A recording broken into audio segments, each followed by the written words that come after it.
প্রিয় বন্ধুরা, centralise college অ্যাডমিশনের এই মুহূর্তে মেরিট লিস্ট নতুন চলে এসছে এবং আপগ্রেডেশন লিস্টও চলে এসছে, আপগ্রেডেশনও হয়ে যাচ্ছে। এক্ষেত্রে তোমাদের একাধিক সমস্যা হচ্ছে, অনেকে কলেজে ভর্তিও হতে পারছে না সেকেন্ড লিস্ট আপগ্রেডেশন লিস্ট পাওয়ার পর, এবং অনেকের ক্ষেত্রে আপগ্রেডেশনও করলেও আপগ্রেডেশন হয়নি। সমস্তটা বিস্তারিত আলোচনা করব, কেন, কাদের কি করণীয়, সমস্ত কিছু কাজে যারা কলেজে ভর্তি হয়ে গেছো, আপগ্রেডেশন করেছো, বা যারা আপগ্রেডেশন করেও কলেজ পাওনি, বা যারা কলেজ একেবারেই পাওনি, বা যাদের সেকেন্ড মেরিট লিস্টে নাম এসেছে, প্রত্যেকের জন্য এই ভিডিওটি অত্যাধিক গুরুত্বপূর্ণ। কাজে ভিডিওটি প্রথম থেকে শুরু করে শেষ পর্যন্ত ওয়াচ করো। ভিডিওটি ভালো লাগলে অতি অবশ্যই একটি লাইক প্রদান করো। আমাদের পরিবারের সদস্য না হয়ে থাকলে সাবস্ক্রাইব বাটনে ক্লিক করে বেল আইকনে ক্লিক করে অল নোটিফিকেশনে ক্লিক করে আমাদের পরিবারের সদস্য হয়ে ওঠো। দেখো, সবার প্রথমেই বলে রাখি, এই মুহূর্তে দাঁড়িয়ে কিন্তু তোমরা জানো প্রত্যেকে যে তোমাদের দ্বিতীয় মেরিট লিস্ট প্রকাশিত হয়েছে, যেখানে যে সমস্ত আমার ভাই বোনেরা ফার্স্ট মেরিট লিস্টে অ্যালটমেন্ট পায়নি সেই সমস্ত ছাত্রছাত্রীদের জন্য ও আবার দ্বিতীয় মেরিট লিস্ট প্রকাশিত হয়েছে, যার মধ্যে ম্যাক্সিমাম ছাত্রছাত্রী কিন্তু সেকেন্ড মেরিট লিস্ট যারা অ্যালোটেড কলেজ পেয়েছে। তো এক্ষেত্রে তোমাদের প্রত্যেককে আমি জানিয়ে রাখি, যারা কলেজ অ্যালোটেড পেয়ে গেছো তারা কিন্তু প্রত্যেকে অ্যাডমিশান নেবে। যদি অ্যাডমিশান না নাও সেক্ষেত্রে কিন্তু তোমাদের অ্যাডমিশান ক্যান্সেল হয়ে যাবে। এবার হচ্ছে, অনেক এরকম ছাত্রছাত্রী আছে, আমার ভাই বোন রয়েছে, যাদের ফার্স্ট মেরিট লিস্টে নাম এসেছিল কিন্তু অ্যালোটেডও দেখাচ্ছিল, কিন্তু তারা অ্যাডমিশান নেয়নি, যার কারণে তাদের সেকেন্ড মেরিট লিস্টেও নাম আসেনি আর কলেজ তারা পায়নি। কাজেই তোমাদের প্রত্যেককে বলবো, যাদের অ্যালোটেড দেখাচ্ছে তারা প্রত্যেকে এখনই তাদের অ্যাডমিশানটাকে ফাইনাল করুক এবং কলেজে ভর্তির জন্য পেমেন্ট করুক, কেন পেমেন্ট করা ম্যান্ডেটারি। পরবর্তীকালে তোমরা আপগ্রেডেশনের মাধ্যমে তোমার কলেজকে চেঞ্জ করতে পারো, কোনো রকম অসুবিধা নেই। পরবর্তীকালে তোমার কলেজের বিষয়গুলোকে মেনটেন তুমি করতে পারো আপগ্রেডেশনের মাধ্যমে, এবং শেষে তোমাদের জন্য রয়েছে মপ আপ রাউন্ড বা মপ আপ। তো যাই হোক, সবার প্রথমে তোমাকে অ্যাডমিশান কিন্তু নিতেই হবে। এবার অনেকেই আমাকে বলছো যে আমরা ফার্স্ট তোমার হচ্ছে মেরিট লিস্টে নাম এসেছিল ও আমাদের সেকেন্ড মেরিট লিস্টের নাম আসেনি, আমরা ফার্স্ট মেরিট লিস্টে যে কলেজে এসেছিলো প্রেফারেন্স অনুযায়ী সেই কলেজে অ্যাডমিশান নিইনি বলে কি আমাদের আসছে না? একদম সঠিক। এক্সক্লুসিভ বিষয়টা তোমাদের সঙ্গে শেয়ার করছি যে যেই হও না কেন তোমাদের প্রত্যেককে অ্যালটমেন্ট দেখালে অ্যাডমিশান নিতে হবে। বারবার বলেছিলাম, যদি অ্যাডমিশান তোমরা না নাও, তোমার পছন্দের কলেজ হোক সেটা কিংবা অপছন্দের কলেজ হোক, ও তোমাদের পছন্দ মানে তুমি ভর্তি হতে চাও না, পড়তে চাও না, তাও অ্যালটমেন্ট এসছে, তুমি সিলেক্ট করেছিলে যখন, অ্যালটমেন্ট যখন এসছে তোমাকে সেই মুহূর্তের জন্য তোমার বেস্ট কলেজকেই তোমাকে তোমার কোয়ালিফিকেশন অনুযায়ী তোমার মার্কস অনুযায়ী কিন্তু দিয়েছে। কাজেই এই অ্যালটমেন্ট আসা মানে তোমাকে অ্যাডমিশান নিতেই হবে, না হলে কিন্তু সমস্যা হবে। যেহেতু তোমরা ফার্স্ট অ্যালটমেন্টে অ্যাডমিশান নেওনি, সেহেতু তোমার সেকেন্ড মেরিট লিস্টে আর কোনো কলেজ তুমি পাবে না, তোমার অ্যাডমিশানই সম্পূর্ণভাবে ক্যান্সেল হয়ে গেছে।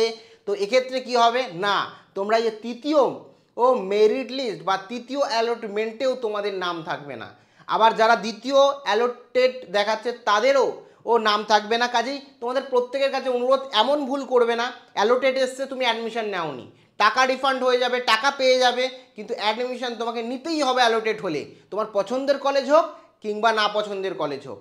সেই কারণে পছন্দের হোক কিংবা অপছন্দের হোক, প্রেফারেন্সে যেহেতু রেখেছো এবং অ্যালোটেড যেহেতু পেয়েছো, তাহলে মাথায় গেঁথে রাখো যে তোমাদের অ্যাডমিশান নিতে হবে, না হলে অ্যাডমিশান সম্পূর্ণ ক্যান্সেল হবে, আর সুযোগ পাবে না। হ্যাঁ, শেষ সুযোগ একটা আছে, সেটা বলছি। তার আগে বলে রাখি যে অ্যাডমিশান আসলে অবশ্যই নিও, তোমাদের কে অনুরোধ আমার, কারণ আমি চাই তোমরা প্রত্যেকে তোমাদের অন্তত একটা কলেজে নিজের নাম বুক করে রাখো, যাতে কলেজে অ্যাডমিশান নিতে, কলেজে পড়তে কোনো রকম অসুবিধা না হয়। তো এরপরে হচ্ছে তোমাদের অনেকের সেকেন্ড মেরিট লিস্টেও নাম আসেনি, অ্যালটমেন্ট পাওনি, তাদের ক্ষেত্রেও কোনো চিন্তা নেই, তাদের জন্য থার্ড অ্যালটমেন্ট লিস্ট বেরোবে, থার্ড মেরিট লিস্টও বেরোবে, যদিও এই মুহূর্তে মেনশন করা নেই, যেটা শোনা যাচ্ছে অবশ্যই বেরোবে। এবং সেক্ষেত্রে তোমাদের এটাও বলে রাখি যে তোমাদের জন্য এছাড়াও অপশন রয়েছে, সেটা হচ্ছে মপ আপ রাউন্ড। মপ আপে কী হয়, যা তোমাদের আবার প্রথম থেকে রিঅ্যাডমিশনের ব্যাপার আছে, মানে যারা অ্যাডমিশন নিয়েছো পছন্দের কলেজ বা আপগ্রেডেশন করেও পাওনি, তাদের কিন্তু অবশ্যই মপ আপ রাউন্ডে আবার তারা অ্যাডমিশনের সুযোগ পাবে যদি কলেজের সিট সংখ্যা ফাঁকা থাকে। এ ধরো কোনো একটা কলেজ রয়েছে যেখানে 100টা সিট ছিল, 50টা সিট পূরণ হয়েছে আর 50টা সিট বাকি রয়েছে, বা দেখা গেল এসসি কোটায় 10টা সিট বাকি রয়েছে, তো ওইগুলো সমস্ত অ্যাড হয়ে জেনারেলে শিফট করে যাবে, যে কোনো ছাত্রছাত্রীরা আবার আবেদন করে নিয়ে নিতে পারো। তো এখানে কিন্তু অবশ্যই মনে রাখতে হবে মপ আপ রাউন্ড হচ্ছে সেই সমস্ত ছাত্রছাত্রীদের জন্য যাদের নতুন করে সুযোগ দেওয়া হচ্ছে অ্যাডমিশনের জন্য। এবার কথা হচ্ছে তোমাদের অনেকের আপগ্রেশন নিয়ে ডাউট রয়েছে, যে আপগ্রেশন করার পর আমি কলেজ পেয়েছি, আবার কেউ হয়তো আপগ্রেশন করার পর কোনো রকম কলেজ পাওনি।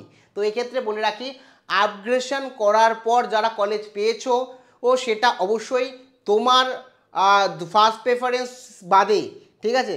ফার্স্ট প্রেফারেন্স হলে তো আপগ্রেশনের সুযোগ তুমি পাবে না। যদি সেকেন্ড প্রেফারেন্স বা থার্ড প্রেফারেন্সের কলেজে তোমার আর অ্যালটমেন্ট এসে থাকে, সেক্ষেত্রে তুমি আপগ্রেশন করেছিলে, আপগ্রেশনে গিয়ে ইয়েস করেছিলে, সেই কারণে তোমার কাছে তুমি যে তোমার প্রেফারেন্সের মধ্যে তুমি যে ফার্স্ট প্রেফারেন্সে যে কলেজ রেখেছিলে উপরের দিকে, সেই কলেজের কিন্তু তোমার কাছে আপগ্রেশন আসবে এবং সেই কলেজে কিন্তু তোমাকে ভর্তি হতে হবে, এবং আগের কলেজে যে পেমেন্ট করেছিলে সেই পেমেন্টটা এই কলেজের ক্ষেত্রে অ্যাডজাস্টমেন্টও হয়ে যাবে। এবং কিভাবে আপগ্রেশন করবে সে নিয়ে কিন্তু ভিডিও আমি করে দিয়েছি, এখানে ক্লিক করে কিংবা ভিডিওর শেষে আমি দিয়ে রাখবো, ওখানে ক্লিক করে তোমরা আপগ্রেশন নিয়ে ভিডিওটা দেখে নিতে পারো। তো যাই হোক, অনেক এরকম আমার ভাই বোন রয়েছে আপগ্রেশন করেছিল, ভর্তি হওয়ার সময় অ্যালটমেন্ট পেয়ে আপগ্রেশনে ইয়েস করেছিল কিন্তু কলেজ পায়নি। তার মানে তোমার যোগ্যতা, মানে তোমার যোগ্যতা বলতে এখানে মার্কস, তোমার যে উচ্চ মাধ্যমিকের মার্কস, মাধ্যমিকের মার্কস, সেই মার্কসের যে মেরিট এসছে সেই অনুযায়ী তুমি ওর থেকে বেটার কলেজ এই মুহূর্তে তুমি পেতে পারো না, সেই কারণে তোমার ওখানে অ্যালোটেড কথাটি দেখাচ্ছে, সেই কারণে তুমি এখনও কলেজ পাওনি, অ্যালোটেড দেখাচ্ছে না আর, কাজেই তোমাকে ওই কলেজেই অ্যাডমিশন তুমি রয়ে গেল। যদি ভবিষ্যতে দেখা যায় আপগ্রেশন করে তোমার যোগ্যতা অনুযায়ী কলেজ কোনো পাও, তোমার প্রেফারেন্সে যে কলেজ দিয়েছো, তাহলে অবশ্যই তুমি কিন্তু আবার সেই কলেজে ভর্তি হতে পারবে। এই মুহূর্তে দাঁড়িয়ে তুমি ওর থেকে বেটার কলেজ পাওনি, তাই আপগ্রেশন করার পরও তোমার আর অ্যালোটেড দেখাচ্ছে না। ক্লিয়ার হয়েছে? এই হচ্ছে ব্যাপার। আর এখন তোমাদের যাদের হয়তো নামই আসেনি, অ্যালোটেড দেখাচ্ছে না, তাদের মপ আপ রাউন্ড বা পরবর্তী অ্যালটমেন্টের জন্য ওয়েট করতে হবে। ও বাদবাকি ইনফরমেশান পেলে তোমাদের সমস্তটা জানাবো। আর এছাড়াও যদি কোনো রকম জিজ্ঞাসাবাদ থাকে তোমাদের কলেজের ভর্তি নিয়ে, অবশ্যই কমেন্ট সেকশানে কমেন্ট করে জানাতে ভুলো না। আর ব্যক্তিগতভাবে কোনো জিজ্ঞাসাবাদ থাকলে অবশ্যই তোমরা আমাদের ফেসবুক পেজ ফলো করে রাখতে পারো, সেখানে তোমাদের কলেজের অ্যাডমিশন থেকে শুরু করে স্কলারশিপ থেকে শুরু করে সমস্ত ইনফরমেশান শর্ট ভিডিওর মাধ্যমে দিয়ে দেওয়া হবে।